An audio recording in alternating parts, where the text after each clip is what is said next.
안녕하세요. 제5강 중보 기도의 은사 개발 5-2 이제 두 번째 시간입니다.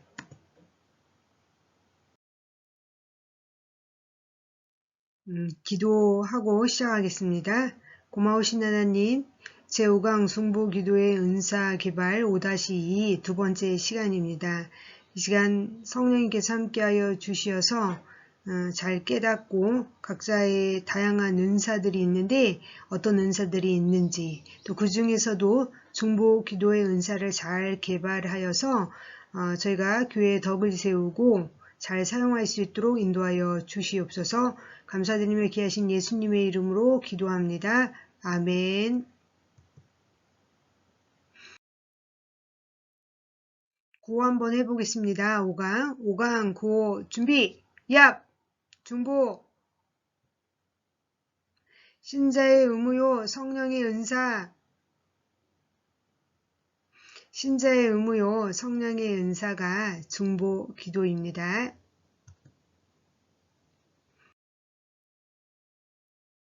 중보 기도의 은사에 관한 말씀과의 만남 시간인데요. 고린도전서 12장 1절에서 11절 말씀 다 같이 한번 읽어보겠습니다. 형제들아 신령한 것에 대하여 나는 너희가 알지 못하기를 원하지 아니하노니 너희도 알거니와 너희가 이방인으로 있을 때에 말 못하는 우상에게로 끄는 그대로 끌려갔느니라. 그러므로 내가 너희에게 알리노니 하나님의 영으로 말하는 자는 누구든지 예수를 저주할 자라 하지 아니하고 또 성령으로 아니하고는 누구든지 예수를 주시라 할 수 없느니라. 은사는 여러 가지나 성령은 같고 직분은 여러 가지나 주는 같으며 또 사역은 여러 가지나 모든 것을 모든 사람 가운데서 이루시는 하나님은 같으니 각 사람에게 성령을 나타내심은 유익하게 하려 하심이라. 어떤 사람에게는 성령으로 말미암아 지혜의 말씀을, 어떤 사람에게는 같은 성령을 따라 지식의 말씀을, 다른 사람에게는 같은 성령으로 믿음을, 어떤 사람에게는 한 성령으로 병 고치는 은사를, 어떤 사람에게는 능력 행함을, 어떤 사람에게는 예언함을, 어떤 사람에게는 영들 분별함을, 다른 사람에게는 각종 방언 말함을, 어떤 사람에게는 방언들 통역함을 주시나니 이 모든 일은 같은 한 성령이 행하사 그의 뜻대로 각 사람에게 나누어 주시는 것이니라. 아멘.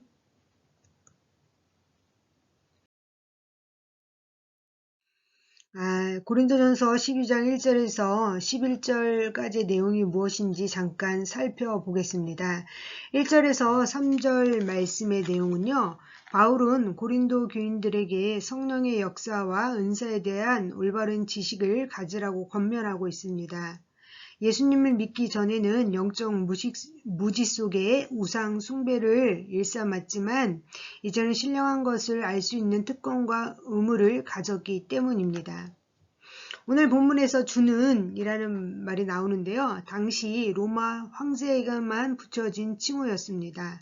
누군가를 주라고 고백하는 것은 그분에게 무조건적인 신뢰와 충성의 표현이었습니다. 이런 억압된 상황에서 예수님을 주라고 신앙 고백할 수 있는 것은 오직 성령의 역사로만 가능한 일입니다. 예수님만이 나의 주님이심을 온전히 깨달을 때 나를 둘러싼 환경과 유혹을 넉넉히 이기게 됩니다. 성령 받음의 증거는 신비한 현상을 체험하는 것이 아니라 예수님만이 유일한 경배의 대상임을 아는 것을 뜻하는 것입니다. 4절에서 이제 7절 말씀의 내용이죠. 말씀을 읽어봤으니까 저희가 잠깐 설명해 드리겠습니다. 하나님은 성도에게 은사와 직분을 주십니다. 특별한 임무와 역할을 맡기십니다. 여러 은사를 주시는 성령님도 한 분이시고 각기 다른 직분으로 섬겨야 할 주인도 예수님 한 분이십니다. 다양한 사역을 이루시는 하나님도 한 분이십니다. 삼위 하나님이 연합하여 뜻을 이루어 가시듯이 한 성령 안에서 부르심을 받은 성도들은 비록 사역과 직분이 다를지라도 구원과 거룩이라는 같은 목적을 이루어 갈 수 있습니다. 하나님이 주신 은사와 직분은 개인의 이익과 성취를 위함이 아닙니다. 예수 그리스도의 주되심을 드러내고 그리스도의 몸된 교회의 유익을 끼치게 하는 것입니다.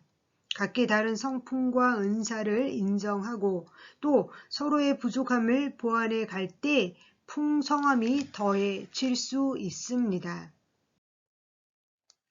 8절에서 11절 말씀인데요. 하나님이 성령의 뜻대로 각 사람에게 은사를 나눠 주십니다. 어떤 사람에게 어떤 은사를 주실지는 오직 하나님의 주권적 결정에 따른 것입니다. 우리는 은사를 다른 사람과 비교해서 자랑할 필요가 없습니다. 말씀을 깨닫는 통찰력과 적용, 장애를 헤쳐나가는 믿음, 교회의 덕을 세우는 권명과 위로, 영적인 교제를 위한 방언과 통역 등 성령의 다양한 은사는 개인의 노력과 재능의 의함이 아니기 때문입니다. 그리스도의 몸인 교회를 세우고 성도가 성숙해 가기 위한 하나님의 선물입니다. 은사는 성도는 자신이 받은 은사로 그릇된 우월감이나 열등감에 빠지지 않도록 경계해야 할 것입니다. 구원의 역사를 이루고 다른 사람을 섬기는 일에 이를 겸손히 사용해야 합니다.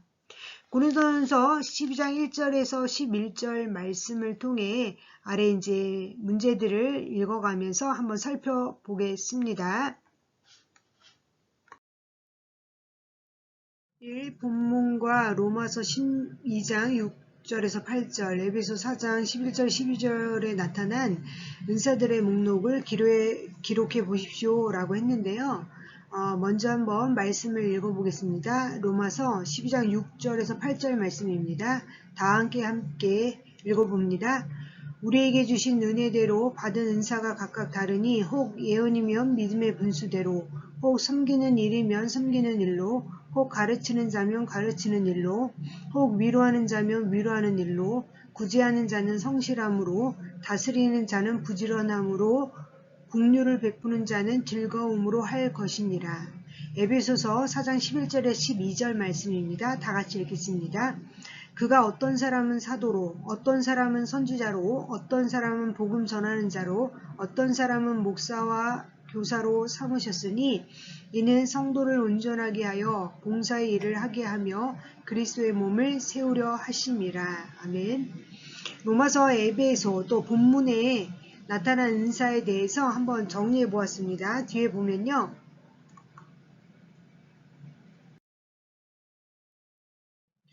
고린도 전서에서는 9가지 은사가 나오네요. 지혜의 말씀, 지식의 말씀, 믿음, 병고침, 능력 행함, 예언, 영분별, 방언 통역의 은사가 있습니다. 로마서에서는요 7가지 은사가 있습니다. 예언, 섬김, 가르침, 권위, 구제, 다스림, 긍휼의 은사입니다. 에베소서에서는요 5가지 은사가 있는데요. 사도, 선지자, 전도, 목사, 교사의 은사가 있습니다. 교회는 그리스도의 몸입니다. 바울은 우리가 한 몸에 많은 지체를 가졌으나 모든 지체가 같은 직분을 가진 것이 아니니 이와 같이 우리 많은 사람이 그리스도 안에서 한 몸이 되어 서로 지체가 되었느니라 라고 말씀하고 있습니다. 그러면 우리가 몸의 지체라면 우리 각자가 어떤 지체라는 것을 어떻게 알 수 있을까요? 그것은 우리가 가지고 있는 성령의 은사를 통해서 알 수 있습니다. 이제 앞에는 여러 가지 은사를 살펴봤는데 또 두 번째 성경의 다른 곳에 나타난 은사도 한번 찾아보겠습니다. 고린도전서 7장 7절 말씀 다 같이 한번 읽어보겠습니다. 나는 모든 사람이 나와 같기를 원하노라. 그러나 각각 하나님께 받은 자기의 은사가 있으니 이 사람은 이러하고 저 사람은 저러하니라. 네, 독신의 은사인데요. 바울은 고린도전서 7장에서 결혼생활에 대한 권면의 말씀을 하고 있습니다. 자신이 독신의 은사를 받았다고 고백합니다. 독신의 은사는 하나님의 영광과 사역을 위하여 일생을 독신으로 살아가는 것을 말합니다. 이 은사를 받은 사람은 일반 사람들이 생각하는 것과 달리 독신 생활에 아무 지장 없이 기쁘게 즐겁게 인생을 살아갑니다. 독신의 은사를 가진 사람은 보다 많은 시간을 또 힘을 주님을 위해 사용할 수 있고 또 하나님께 많은 영광 돌릴 수 있습니다. 베드로전서 4장 9절에서 10절 말씀 다같이 한번 읽어보겠습니다. 서로 대접하기를 원망 없이 하고 각각 은사를 받은 대로 하나님의 여러 가지 은사를 받은 선한 청지기 같이 서로 봉사하라. 대접하는 은사, 섬기는 은사를 이야기하는 건데요. 대접하는 은사는 다른 모든 은사가 그러하듯 기쁨으로 다른 사람의 필요를 채워주고 봉사함으로 교회에 유익을 끼치는 은사입니다. 음식을 대접하거나 숙식이 필요한 사람들을 따뜻한 사랑으로 환대하는 것을 불편해하거나 힘들게 생각하지 않습니다. 정말 진실된 마음으로 대접하는 것은 인간적인 노력 이상의 성령의 은사입니다.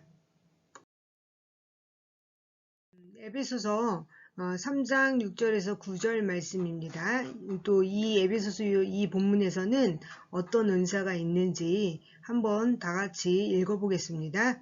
이는 이방인들이 복음으로 말미암아 그리스도 예수 안에서 함께 상속자가 되고 함께 지체가 되고 함께 약속에 참여하는 자가 됨이라. 이 복음을 위하여 그의 능력이 역사하시는 대로 내게 주신 하나님의 은혜의 선물을 따라 내가 일꾼이 되었노라. 모든 성도 중에 지극히 작은 자보다 더 작은 나에게 이 은혜를 주신 것은 측량할 수 없는 그리스도의 풍성함을 이방인에게 전하게 하시고 영원부터 만물을 창조하신 하나님 속에 감추어졌던 비밀의 경륜이 어떤 것을 드러내게 하려 하심이라. 아멘. 자, 에베소 3장 6절과 9절에 나타난 은사는 뭐냐면요. 복음 전파의 은사, 그러니까 선교의 은사, 입니다. 바울은 베드로와 달리 복음 전파의 은사, 선교의 은사를 받은 사람이었습니다. 본문의 7, 8절에 바울은 모든 성도 중에 지극히 작은 자보다 더 작은 나에게 이 은혜를 주신 것은 측량할 수 없는 그리스도의 풍성을 이방인에게 전하게 하기 위함이라고 고백합니다. 선교사의 은사는 구체적으로 다른 문화권에서 복음 전파 활동을 효과적으로 할 수 있는 능력입니다. 이 외에도 이제 청빈의 은사가 있습니다. 사도행전 2장 32절, 35절, 또 44절에 45절에 나타나 있는데요. 이것은 스스로 자원해서 공핍하게 되는 은사입니다. 물질적인 즐거움을 포기하고 가난한 사람들과 동등하게 살아가는 것입니다. 또한 이제 순교의 은사도 있습니다. 고린도전서 13장 3절 말씀에 보면요. 내 몸을 불사르게 내어줄지라도 라는 말씀에서 알 수 있습니다.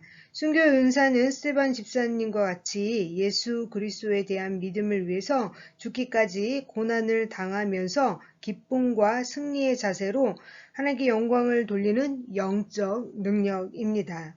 이상의 은사와 기타 신약에서 기록된 은사들을 따져보면은 한 25에서 한 30여 가지 정도가 되는 것 같습니다. 3. 성경은 정확한 은사 목록을 말하고 있지는 않습니다. 저희가 살펴본 대로 1번, 2번에 발견되어지는 은사 외에 오늘날 성령께서 주시는 은사가 있다면 어떤 것이라고 생각하십니까? 예를 들어 찬양의 은사, 귀신을 쫓는 은사, 여러분들이 지금 하고 계신 중보 기도의 은사, 저술의 은사, 기술자의 은사, 그렇게 될 수 있을 것입니다. 또 이제 어떤 분들은 또 부지런한 것도 은사라고 이제 말씀하시는 분도 계시는데요. 신학자마다 약간 다를 수 있습니다. 위와 같이 다양한 은사가 가지는 공통점은 무엇입니까? 자, 은사를 나눠주는 주체는 누구신가요? 성령님이십니다. 그러면 은사를 주시는 목적은 무엇입니까?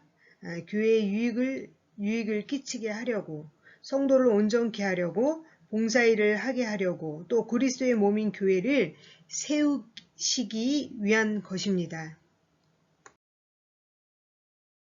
그리스도의 몸인 교회를 아름답게 세우기 위해서는 성령께서 주신 각종 은사를 어떻게 활용해야 합니까? 이제 고린도전서 14장 40절 말씀인데요. 다 같이 한번 읽어보겠습니다. 모든 것을 품위 있게 하고 질서 있게 하라. 아멘. 고린도전서 12장이 은사장이고요. 13장이 사랑장이라면 14장은 은사 활용의 장이라고 말할 수 있습니다. 그러니까 사도 바울은 은사 활용의 결론은 모든 것을 적당하게 하고 질서대로 하라고 이제 끝맺고 있습니다.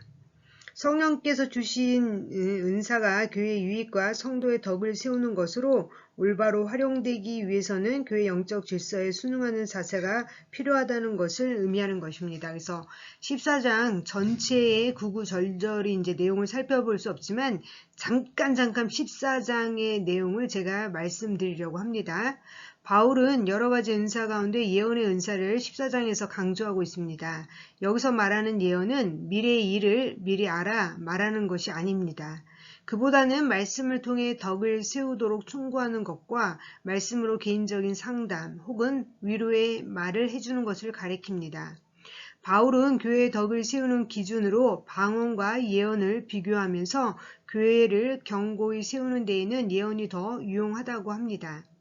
방언은 영으로 하나님께 말하는 것이기에 개인의 덕에 유익하지만 예언은 공동체를 향해 말하므로 교회의 덕을 온전히 세우는 데 유익하기 때문입니다. 하나님은 나의 은사가 개인의 유익을 넘어 교회의 유익을 끝이고 덕을 세우는 데에 쓰이기를 원하십니다. 바울은 신앙 공동체 안에서 방언에 관한 이야기를 마치고 이제 다른 차원인 믿지 않는 자와의 관계에 대해 언급합니다. 믿지 않는 자나 방언을 이해하지 못하는 자들은 성도들이 방언하는 모습을 보고 거부방에 들 수 있습니다. 그럴 때 복음을 전할 수 있는 기회가 막힐 수 있기에 주의해야 한다고 말하고 있습니다. 은사를 사용하는 것에 무조건적인 열심을 내기보다는 대상과 필요에 따라 하나님이 주신 은사를 지혜롭게 사용해야 합니다. 바울은 지혜에 있는 어린 아이가 되지 말고 장성한 사람이 되라고 말합니다. 지혜로운 자는 상대방에 대한 사랑과 배려를 가지고 때마다 가장 적절한 은사가 무엇인지 살펴 복음을 전합니다. 바울은 성도들이 함께 모여 예배할 때 가져야 할 태도를 또 알려줍니다. 14장 안에서요. 그는 공동체에 다양한 은사를 가진 성도들이 있을 테지만 모든 은사를 교회의 덕을 세우는 데 사용하라고 권면합니다. 아무리 좋고 다양한 은사라도 무질서하게 사용된다면 오히려 공동체를 해치는 결과를 가져올 수 있기 때문입니다. 구체적으로 바울은 방언을 할 때는 순서대로 하고 꼭 통역하는 사람이 있어야 한다고 말합니다. 예언의 경우에도 차례와 질서대로 하고 성령의 감동으로 하는 것인지 분별하라고 합니다. 성령의 감동으로 예언하는 경우에는 스스로 조절해서 다른 사람들에게 피해가 없게 해야 한다고 합니다. 하나님은 질서와 화평의 하나님이시기 때문입니다. 또 이제 14장에 보면요. 바울은 교회 안에서 여자들이 지켜야 할 질서에 관해 또 언급하고 있습니다. 바울은 일부 여성들이 방언이나 예언을 잘못해서 문제를 일으켰다고 판단했습니다. 그래서 당시 교회의 문화와 율법을 근거로 여자는 교회에서 잠잠하라고 교훈합니다. 바울은 이미 여자가 기도하거나 예언하는 것을 인정했습니다. 신령한 은사를 받은 몇몇 여자들이 지나친 발언과 논쟁을 하여 교회를 무질서하게 하였기에 이렇게 말한 것입니다. 또한 바울은 율법에 따라 오직 복종하라고 합니다. 이는 여성을 비하하거나 오직 여성만을 위해 권면하는 것이 아닙니다. 은사를 바르게 사용하지 않고 자기 자신만이 옳다고 하는 모든 사람에게 하는 권면입니다. 14장 안에서 은사의 활용에 대한 이야기를 한 것입니다. 상도선결교회 성도님들 각자 가지고 계신 은사를 통해서 교회의 덕을 세우고 또 유익을 끼치는 성도님들 되시기를 간절히 바랍니다. 기도하겠습니다.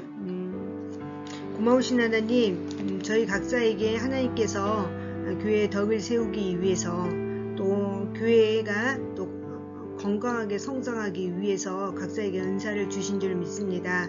그 은사를 통해서 교회를 세우고 또 공동체의 유익을 끼칠 수 있도록 인도하여 주셔서 우리 상도 성결교회가 많은 힘들고 어려운 영혼들이 와서 위로받고 세임 얻고 또 영혼들을 살리고 세우고 섬길 수 있는 축복의 통로로 귀하게 쓰임받는 우리 성도님 한 분 한 분 되어줄 수 있도록 인도하여 주시옵소서.